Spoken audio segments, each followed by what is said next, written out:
الحمدللہ رب العالمین والصلاة والسلام علی محمد الامین اعوذ باللہ من الشیطان الرجیم بسم اللہ الرحمن الرحیم۔ خواتین و حضرات، ہم سورہ انفال کی آیت 41 سے درس کی ابتدا کر رہے ہیں۔ اس سے پیچھے یہ بیان ہوا کہ اب ایک بڑا معرکہ درپیش ہے۔ اللہ تعالیٰ نے تمہارا انتخاب کیا ہے کہ تم اب اللہ کے آخری رسول کے منکرین پر اللہ کی عدالت کا فیصلہ نافذ کرو گے۔ اس میں بالخصوص قتال کی غایت تفصیل کے ساتھ زیر بحث آئی۔ یہ بات یاد ہوگی کہ سورہ کی ابتدا یہاں سے ہوئی تھی کہ لوگوں نے مال غنیمت سے متعلق بعض نزاعات پیدا کر دیں۔ وہاں تو ایک اصولی بات کہہ کے مضمون آگے بڑھ گیا تھا کہ یہ معرکے بھی اللہ کے حکم سے لڑے جا رہے ہیں، ان میں کامیابی بھی اللہ ہی کی مدد سے ہو رہی ہے۔ اللہ کے رسول کے ساتھیوں کی حیثیت سے تم اس میں جو خدمت انجام دے رہے ہو اس میں کسی کا کوئی استحقاق نہیں ہے، چنانچہ جو کچھ بھی مال غنیمت مل رہا ہے وہ سب اللہ اور رسول کے لیے ہے، اس پر کسی کا کوئی حق قائم نہیں ہوتا۔ یہ اصولی بات بیان کر دی تھی تاکہ نزاعات کا خاتمہ ہو جائے، یعنی ایک فیصلہ کن بات کہہ دی گئی کہ مال غنیمت کے باب میں جو اس سے پہلے روایات رہی ہیں وہ تمہاری روایات رہی ہوں گی، تم اس معاملے میں لڑتے بھی ہوگے، جھگڑتے بھی ہوگے، تمہارے مابین نزاعات بھی ہوں گے، لیکن یہ جنگیں وہ عام جنگیں نہیں ہیں۔ اس میں تو اللہ کے رسول کی مائیت میں اللہ کے حکم پر تم میدان میں اترتے ہو اور اللہ ہی کی مدد اور اللہ ہی کی نصرت سے اس میں کامیابی ہوتی ہے۔ یہاں باقی چیزوں کی اہمیت بالکل ثانوی ہے، تو اس میں شبہ نہیں کہ تم نے جو کچھ خدمت کی یا جنگ کے لیے سامان فراہم کیا اس کا صلہ کچھ تمہیں دیا جائے گا، لیکن یہ تمہارا استحقاق نہیں ہے۔ اس بحث کو ختم سمجھنا چاہیے، یہ سب کچھ اللہ کے لیے ہے، اللہ کے رسول کے لیے۔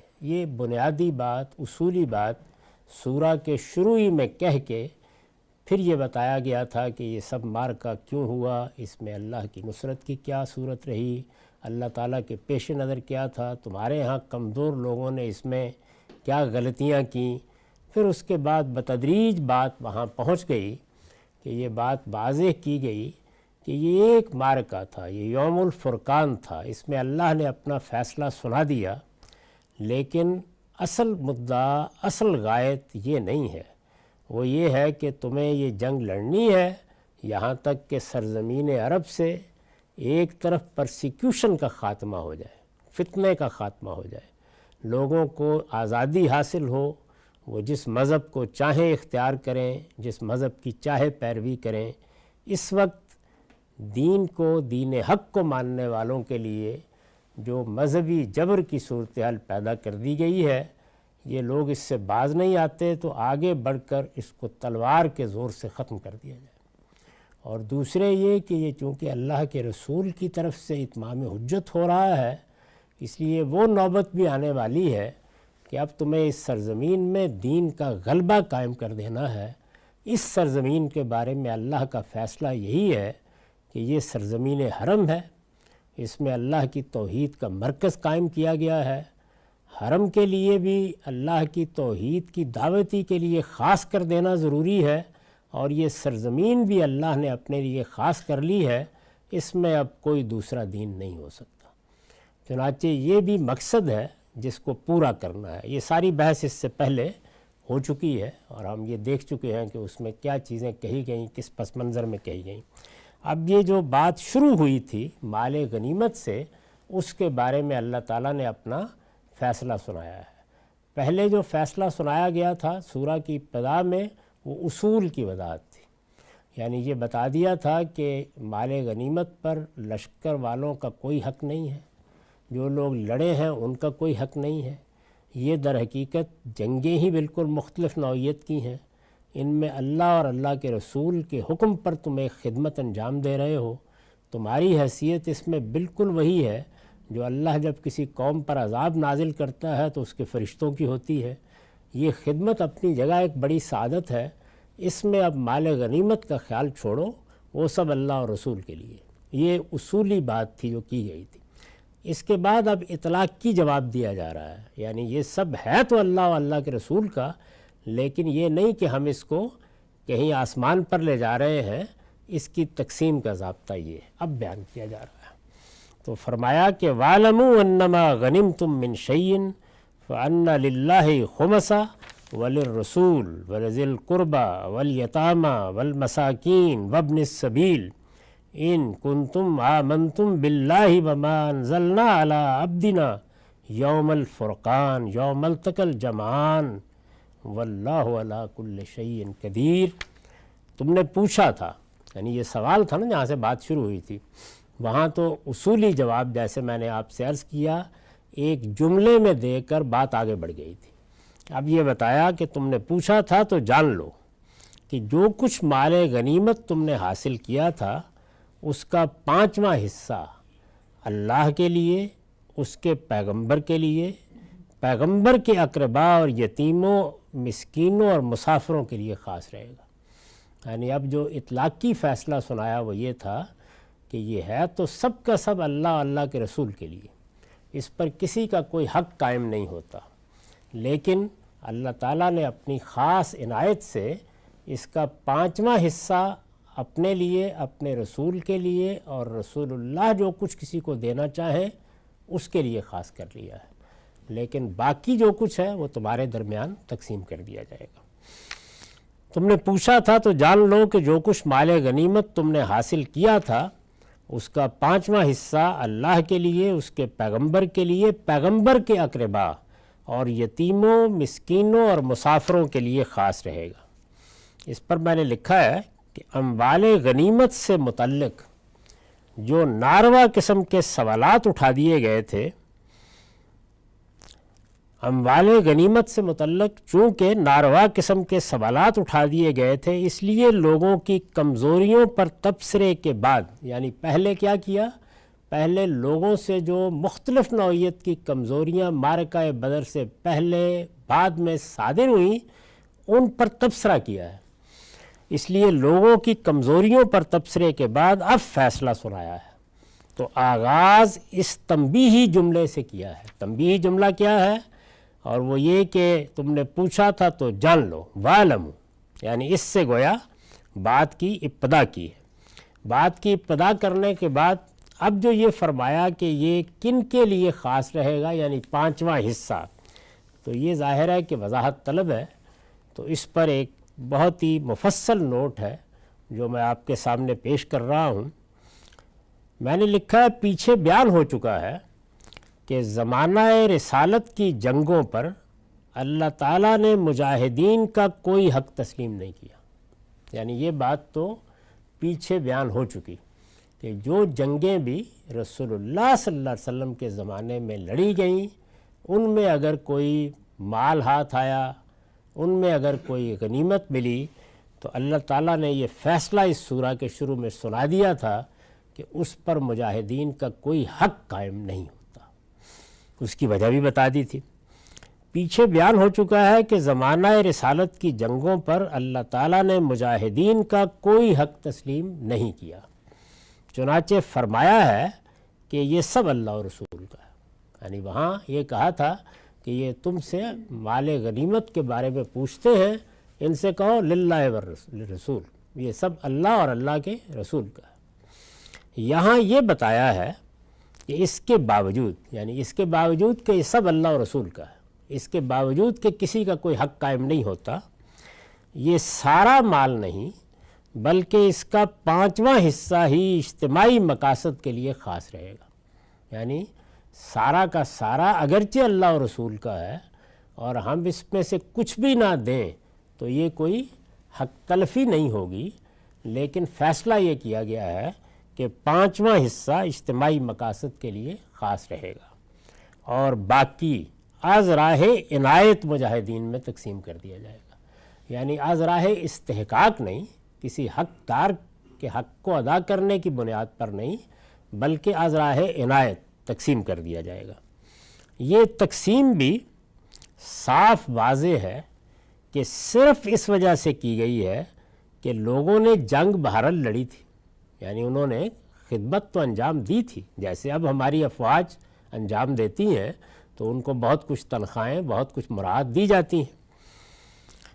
یہ تقسیم بھی صاف واضح ہے کہ صرف اس وجہ سے کی گئی ہے کہ لوگوں نے جنگ بہرحال لڑی تھی، اس کے لیے زاد راہ کا بندوبست بھی کیا تھا، یعنی جب لوگ نکلے تو جنگ کے لیے بہت کچھ کھانے کا، پینے کا، اسلحے کا بندوبست کرنا پڑتا ہے۔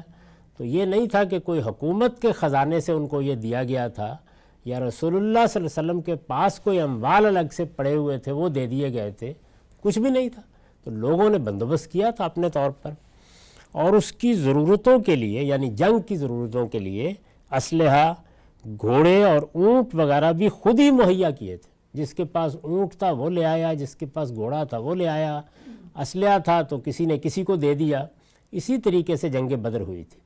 تو یہ چونکہ نوعیت اس طرح کی ہے تو اس کو پیش نظر رکھتے ہوئے لہٰذا جب اس طرح کے اموال مسلمانوں کو حاصل ہوئے جن کے لیے یہ انہیں اہتمام نہیں کرنا پڑا، یعنی یہاں تو یہ کرنا پڑا، اسلحہ بھی، جنگ بھی ہوئی، لوگ لڑے، اسلحہ استعمال ہوا، کچھ زاد راہ کا بندوبست ہوا، ایسے مار کے بھی بعد میں پیش آئے کہ ان میں سے کچھ نہیں کرنا پڑا، یعنی اللہ تعالیٰ نے وہ رعب عطا فرمایا کہ گویا مقابل میں ہتھیار ڈال دیے گئے تو معاملہ ختم ہو گیا، حملے کی دھمکی ہی سے بات ختم ہو گئی۔ جیسے کہ مکہ فتح ہوا تو ایسے ہی ہوا، یعنی وہاں کوئی جنگ نہیں لڑنی پڑی باقاعدہ طور پر۔ لہٰذا جب اس طرح کے اموال مسلمانوں کو حاصل ہوئے جن کے لیے انہیں یہ اہتمام نہیں کرنا پڑا، تو سورہ حشر کی آیات 6 سے 8 میں قرآن نے واضح کر دیا کہ یہ سب، یعنی وہ مال جو اب ان جنگوں میں حاصل ہوا جن میں نہ کوئی گھوڑے دوڑانے پڑے، نہ کوئی مال خرچ کرنا پڑا، نہ کوئی جنگ لڑنا پڑی، واضح کر دیا کہ یہ سب دین و ملت کی ضرورتوں اور قوم کے غرباء و مساکین کے لیے خاص کر دیا گیا ہے۔ یعنی وہاں یہ بتا دیا گیا کہ اب یہ کسی کو بھی نہیں دیا جائے گا۔ یہاں کیا تھا کہ چونکہ کچھ جنگ تم نے لڑی، چونکہ کچھ مال تم نے خرچ کیا، تو اس لیے از راہ عنایت یہ تمہیں دیا جا رہا ہے، اگرچہ کوئی استحقاق نہیں ہے کسی کا، اور صرف 5واں حصہ ہی اس میں اللہ اور رسول کے لیے اور اجتماعی ضرورتوں کے لیے خاص رہے گا۔ لیکن جب وہ اموال حاصل ہوئے جن میں اس طرح کی کوئی محنت بھی نہیں کرنی پڑی یا ایسا کچھ سامان بھی مہیا نہیں کرنا پڑا، تو وہاں سورہ حشر میں یہ بتا دیا کہ اب کچھ بھی نہیں دیا جائے گا، یعنی عملاً بھی نہیں دیا جائے گا۔ اس کا کوئی حصہ بھی مجاہدین میں تقسیم نہیں کیا جائے گا۔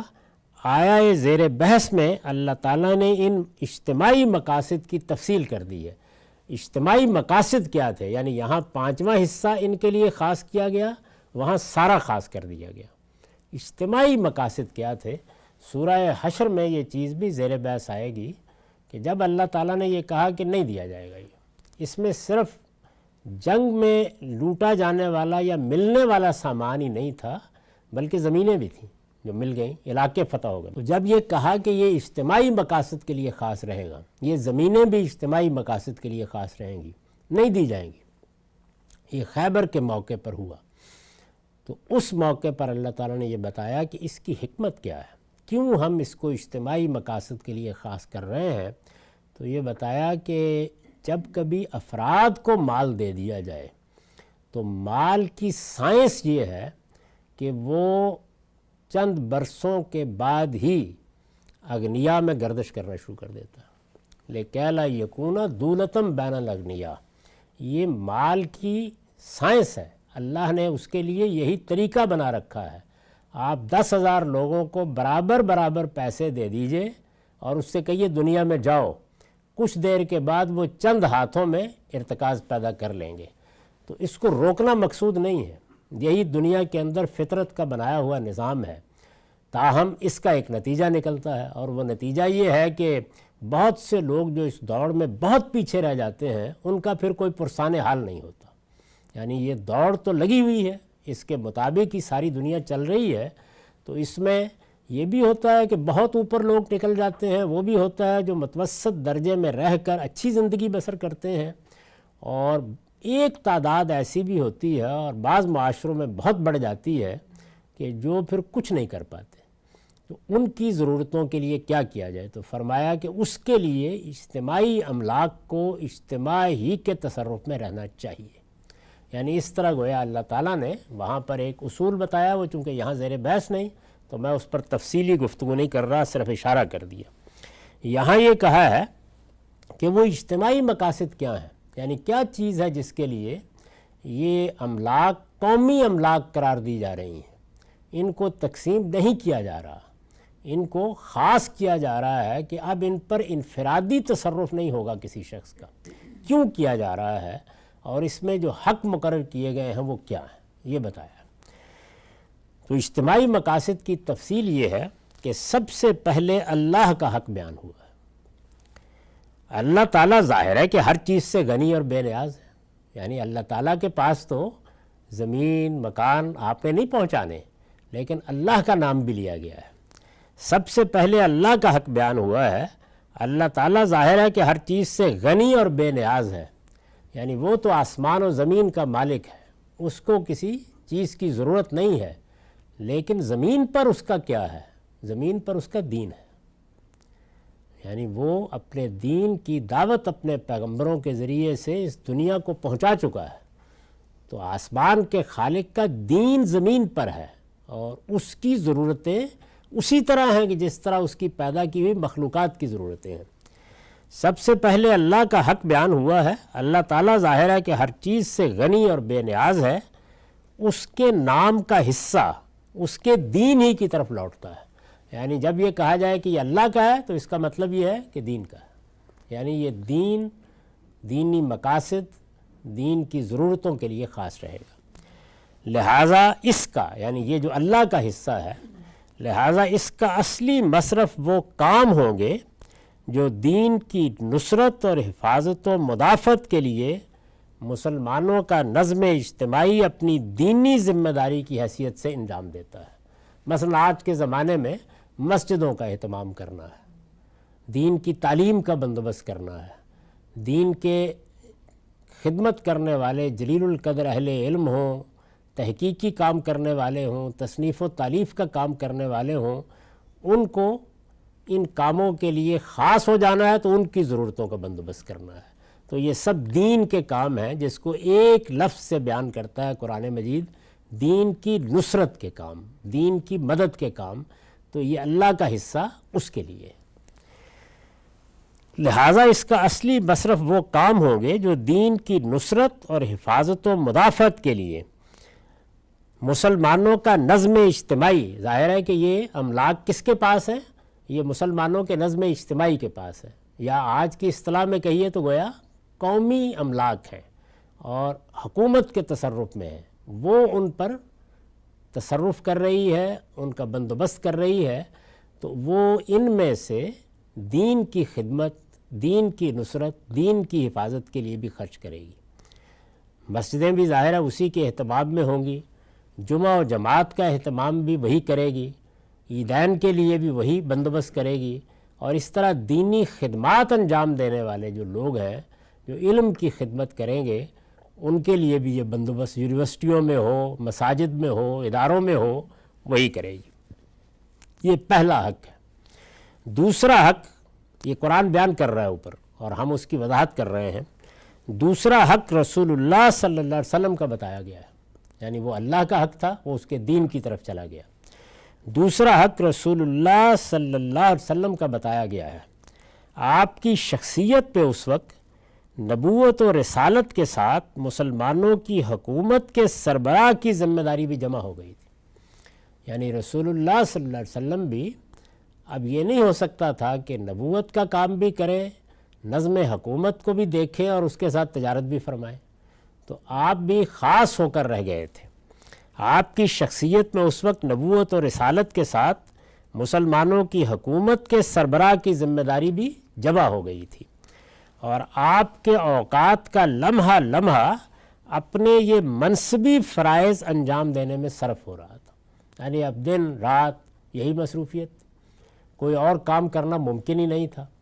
نبوت کی دعوت بھی ہے، اس کا پیغام بھی پہنچانا ہے، لوگوں کی تربیت بھی کرنی ہے، ان کی اصلاح کے لیے بھی مصروف رہنا ہے، اس کے ساتھ یہ ذمہ داریاں بھی ہیں، جنگ بھی پیش آ رہی ہے، جدال بھی ہے، پھر حکومت کا نظم بھی ظاہر ہے کہ آپ کی زندگی میں آپ ہی چلا رہے تھے، بعد میں آپ کے خلفاء کو منتقل ہوا۔ تو یہ سب جتنی بھی ذمہ داریاں ہیں یہ ہر لمحے آپ کو مصروف رکھے ہوئے تھیں۔ اس ذمہ داری کے ساتھ اپنی معاش کے لیے کوئی کام کرنا آپ کے لیے ممکن نہ تھا۔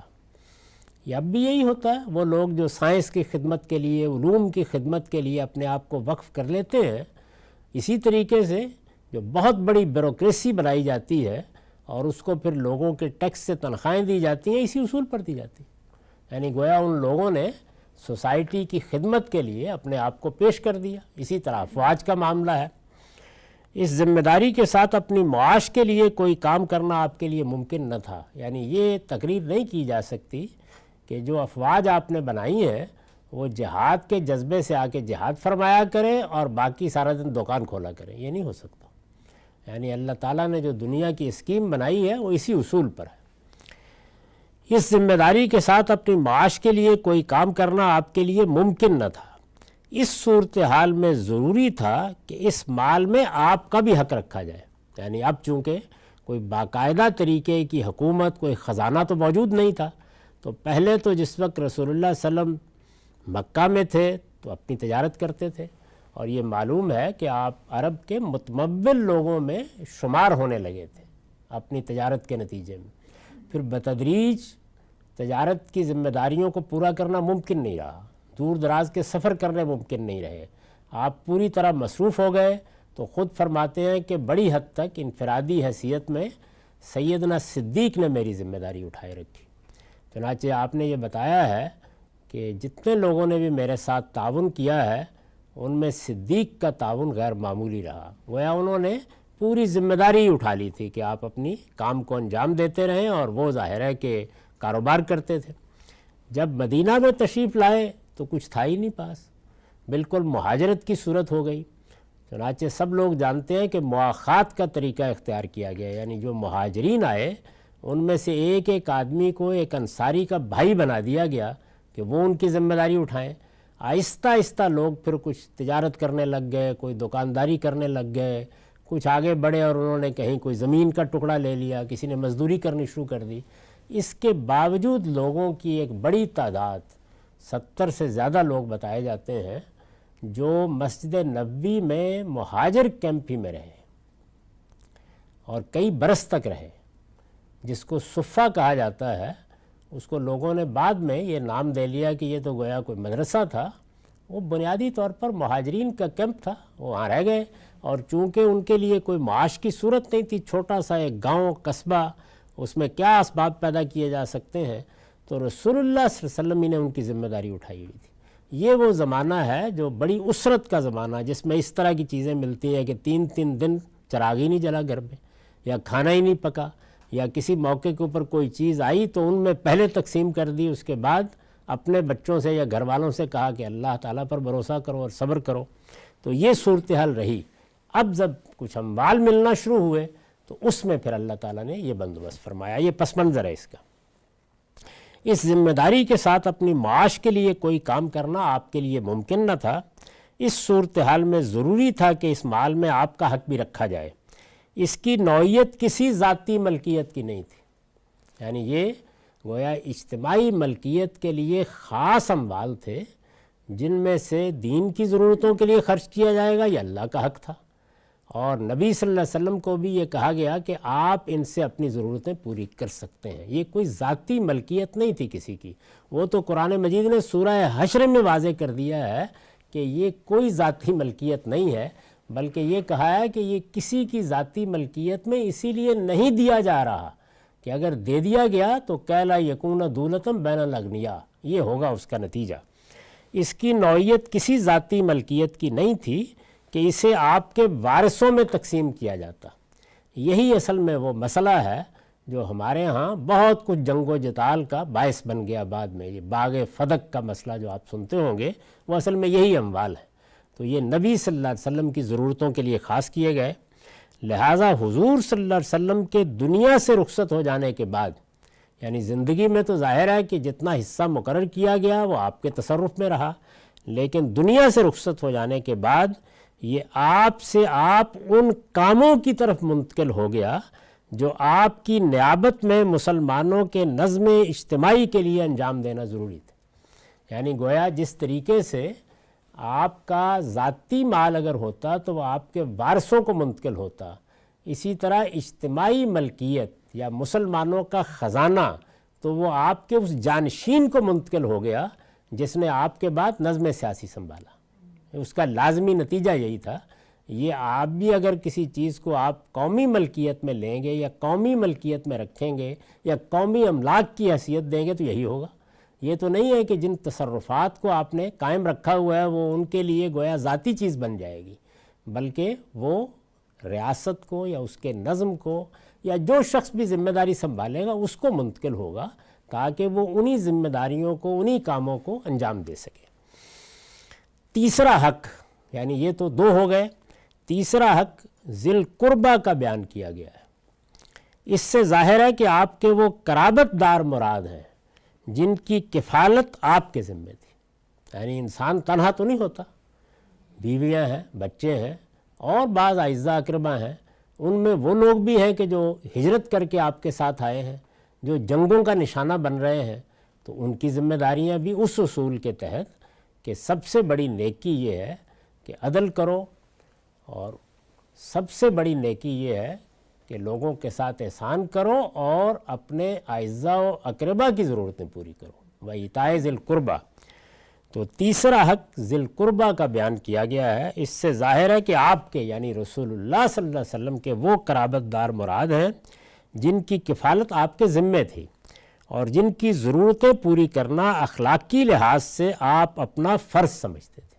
یعنی اگر آپ کے پاس کچھ ہوگا تو جس طرح سے میرے آپ کے پاس اگر کوئی چیز ہے تو ہمارے دین کا اصول یہ ہے کہ اعزاء اقربا میں اگر کسی کی ضرورت ہے تو اس کا حق گویا قائم ہے ہمارے مال میں، وہ ہمیں ادا کرنا ہے ہر حال میں. تو آپ بھی ادا کرتے تھے.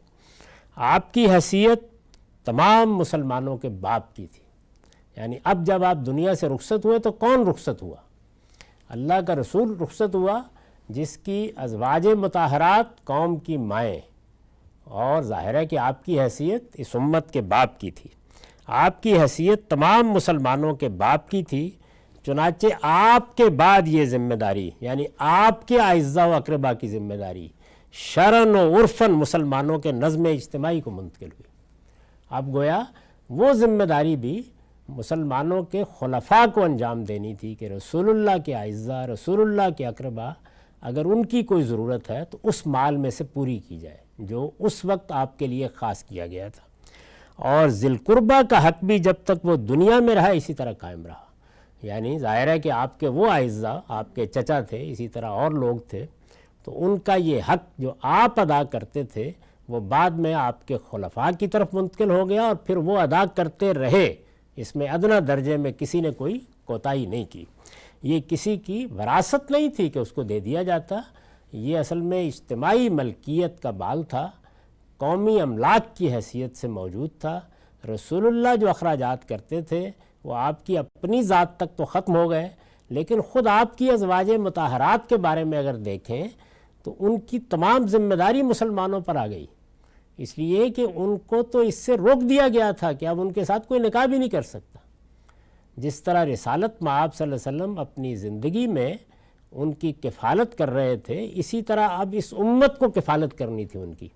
یہی وہ چیز ہے جس کے بارے میں آپ نے بار بار تنبیہ کی کہ میں تمہیں اپنے گھر والوں کے بارے میں یعنی اپنی بیویوں کے بارے میں خبردار کر رہا ہوں، کیونکہ ان کی ذمہ داری اب تم پر ہے. یہ تمہاری مائیں ہیں جن کو میں چھوڑ کے جا رہا ہوں، تو ان کی ذمہ داریوں کو تم نے انجام دینا ہے. یہ ہماری بدقسمتی ہے کہ جو اصل اہل بیت یعنی آپ کی امہات المومنین تھیں وہ فراموش ہو گئیں، اور بعض دوسری بحثیں معلوم نہیں کہاں سے پیدا ہوئیں اور کہاں سے ان کے ذریعے سے طرح طرح کے مباحث اٹھ کھڑے ہوئے۔ تو یہ بات تھی اصل میں جو اللہ تعالیٰ نے فرمائی تھی۔ چنانچہ آپ کے بعد یہ ذمہ داری عرفاً و شرعاً مسلمانوں کے نظم اجتماعی کو منتقل ہوئی، یعنی وہی اب رسالت مآب صلی اللہ علیہ وسلم کے گھر والوں کا خیال رکھیں گے، آپ کی ازواج مطہرات کی کفالت کریں گے، اور باقی اعزاء و اقربا میں بھی اگر کسی کی ضرورت ہوگی تو اس مال میں سے جیسے رسول اللہ اپنی زندگی میں دیتے تھے اس طرح دیا جاتا رہے گا، اور ذی القربہ کا حق بھی جب تک وہ دنیا میں رہے اسی طرح قائم رہا۔ تو صحابہ کرام نے جس وقت رسول اللہ صلی اللہ علیہ وسلم دنیا سے رخصت ہوئے تو یہ پوری ذمہ داری آخر دم تک ادا کی، اس میں کوئی ادنا درجے کی کوتاہی، کسی قسم کے کسی نزاع کی کوئی خبر آپ کو نہیں ملتی۔ جو معاملہ ہوا وہ صرف اتنا تھا کہ بعض کا یہ خیال تھا کہ یہ مال اب رسالت مآب صلی اللہ علیہ وسلم کا ذاتی مال ہو چکا ہے، اس کو انہوں نے تسلیم کرنے سے انکار کر دیا، اور یہ کہا کہ یہ قومی املاک کی حیثیت رکھتا ہے، ایسے ہی رہے گا، اور جو ذمہ داریاں آپ انجام دیتے تھے وہ ہم اسی طرح بدرجۂ اتم انجام دیتے رہیں گے، یعنی اس میں کوئی کوتاہی نہیں ہوگی۔ یہ تین چیزیں بیان ہو گئیں۔ چوتھا حق یتیموں، مسکینوں اور مسافروں کا ہے، یعنی اب یہ دیکھیے کہ یہ کیا تعلیم ہے، یہ سب کچھ رسول اللہ صلی اللہ علیہ وسلم کے پاس آ گیا ہے، اور اس میں بتایا کہ ایک تو اللہ کا حق ہے، میں نے وضاحت کی کہ وہ اصل میں اس کے دین کی نصرت کے لیے رہے گا، خود رسول اللہ کا حق ہے، پھر یہ بتایا کہ رسول اللہ کے اقربا کا حق ہے کیونکہ ان کی ذمہ داریاں آپ پر عائد ہوتی ہیں، اور اس کے بعد یتیم، مسکین اور مسافر۔ چوتھا حق یتیموں، مسکینوں اور مسافروں کا ہے، ان کا حق بیان کرتے ہوئے اس لام کا اعادہ نہیں فرمایا جو اوپر اللہ، رسول اور ذی القربہ تینوں کے ساتھ آیا ہے، یعنی یہ جو کے لیے کے معنی میں لام ہے عربی میں وہ تینوں پر آیا ہے لیکن یہاں نہیں آیا، بلکہ ان کا ذکر ذی القربہ کے ذیل ہی میں کر دیا ہے، یعنی جب رشتہ داروں کا، رسول اللہ کے رشتہ داروں کا ذکر ہوا تو اسی پر عطف کر کے گویا انہی کا حصہ بنا کر یتیموں اور مسکینوں کا ذکر بھی کر دیا ہے کہ رسول اللہ صلی اللہ علیہ وسلم پر صرف اپنے اعزاء و اقربائی کی ذمہ داری نہیں تھی بلکہ اپنے گرد و پیش کے یتیموں، مسکینوں اور مسافروں کی ذمہ داری بھی تھی۔ اس سے مقصود اس طبقے کی عزت افزائی ہے، یعنی یہ کیوں کیا ہے، یہ اسلوب جو اختیار کیا ہے عربیت کی روح سے بڑا دل نواز اسلوب ہے، گویا حصہ بنا دیا ہے ذی القربہ کا۔ کیوں کیا؟ اس سے مقصود اس طبقے کی عزت افزائی ہے کہ گویا یہ بھی رسول اللہ صلی اللہ علیہ وسلم کے اقربا ہی کے تحت ہے، یعنی ان کو بھی آپ کے رشتہ دار ہی سمجھا جائے، یہ یتیم، یہ مسکین، یہ مسافر۔ یہ حق کسی وضاحت کا محتاج نہیں ہے، ہر وہ معاشرہ جو ان طبقات کی ضرورتوں کے لیے حساس نہیں ہے، جس میں یتیم دھکے کھاتے، مسکین بھوکے سوتے اور مسافر اپنے لیے کوئی پرسان حال نہیں پاتے، اسے اسلامی معاشرے کا پاکیزہ نام نہیں دیا جا سکتا۔ اس میں قرآن مجید نے یہ پیغام دیا ہے کہ تمہارے اعزاء و اقربا جس طرح اس کے حقدار ہوتے ہیں کہ تم ان کا خیال رکھو اور اپنے مال میں ان کا حق سمجھو، اسی طریقے سے تمہارے گرد و پیش کے یتیم، مسکین بھی تمہارے ہی اعزاء و اقربا کی طرح ہیں، تو ان کا بھی ایسے ہی خیال رکھنا چاہیے۔ تو یہ جو املاک تھے ان کے بارے میں یہ مصارف بیان کیے گئے، یہ بتایا گیا کہ یہ ان مقاصد کے لیے خاص رہے گا اور باقی جتنا ہے وہ مجاہدین میں تقسیم کر دیا جائے گا۔ پانچواں حصہ اللہ کے لیے، اس کے پیغمبر کے لیے، پیغمبر کے اقربا اور یتیموں اور مسکینوں اور مسافروں کے لیے خاص رہے گا۔ فرمایا یہ اللہ کا حکم ہے، اس کی بے چون و چرا تعمیل کرو۔ یہ جو مضمون ہے یہ مقدر ہے، یہاں وہ عطف و معطوف سے خود واضح ہو جاتا ہے، اس کو کھول دینا چاہیے۔ یہ اللہ کا حکم ہے، اس کی بے چون و چرا تعمیل کرو اگر تم اللہ پر ایمان رکھتے ہو۔ اور فرمایا اور اس چیز پر جو ہم نے اپنے بندے پر فیصلے کے دن اتاری تھی، وَمَا أَنزَلْنَا عَلَىٰ عَبْدِنَا يَوْمَ الْفُرْقَانِ يَوْمَ الْتَقَى الْجَمْعَانِ، جس دن دونوں گروہوں میں مٹبھیڑ ہوئی تھی، یعنی بدر کے موقع پر۔ وَاللَّهُ عَلَىٰ كُلِّ شَيْءٍ قَدِيرٌ، اور جان رکھو کہ اللہ ہر چیز پر قدرت رکھتا ہے۔ تو گویا فرمایا کہ اگر اللہ پر ایمان رکھتے ہو اور اس تائید و نصرت پر ایمان رکھتے ہو جو بدر کے موقع پر نازل ہوئی۔ اگر تمہارا یقین ہے کہ وہ اللہ ہی کی تائید تھی، اللہ ہی کی نصرت تھی، اللہ ہی کا کرم تھا، اللہ ہی کی مدد آئی تھی جس سے وہ معرکہ جیتا گیا، اگر اس پر بھی ایمان رکھتے ہو، یعنی وہ تائید و نصرت جو بدر کے موقع پر نازل کی گئی۔ فیصلے کے دن سے مراد غزوہ بدر کا دن ہے، جو فرمایا یوم الفرقان، فیصلے کا دن، تو یہ بدر کو تعبیر کیا ہے۔ فیصلے کے دن سے مراد غزوہ بدر کا دن ہے، اس کو فیصلے کے دن سے تعبیر کرنے کی وجہ پیچھے بیان ہو چکی ہے۔ یعنی یہ کہ یہ فیصلے کا دن کیوں تھا، اس لیے کہ وہ لوگ جو رسالت میں آپ صلی اللہ علیہ وسلم کے مقابل ہوئے، انہوں نے یہ کہا کہ یہ دن یہ طے کرے گا کہ کون حق پر ہے۔ تو اللہ تعالیٰ نے فرمایا کہ اچھی بات ہے، پھر یہ دن ہی طے کرے گا کہ کون حق پر ہے۔ تو اس دن نے یہ فیصلہ سنایا، اس لیے قرآن اس کو یوم الفرقان کہتا ہے۔ یہ گویا رسول اللہ صلی اللہ علیہ وسلم کے ذریعے سے جو اتمام حجت ہوا اور اس کے بعد اللہ نے اپنا فیصلہ سنایا، اس فیصلے کی پہلی قسط تھی جو بدر کے موقع پر نازل کر دی گئی۔ اتمام حجت کا معاملہ تو قریش کے لیے ہجرت کے موقع پر پایہ تکمیل کو پہنچ گیا تھا۔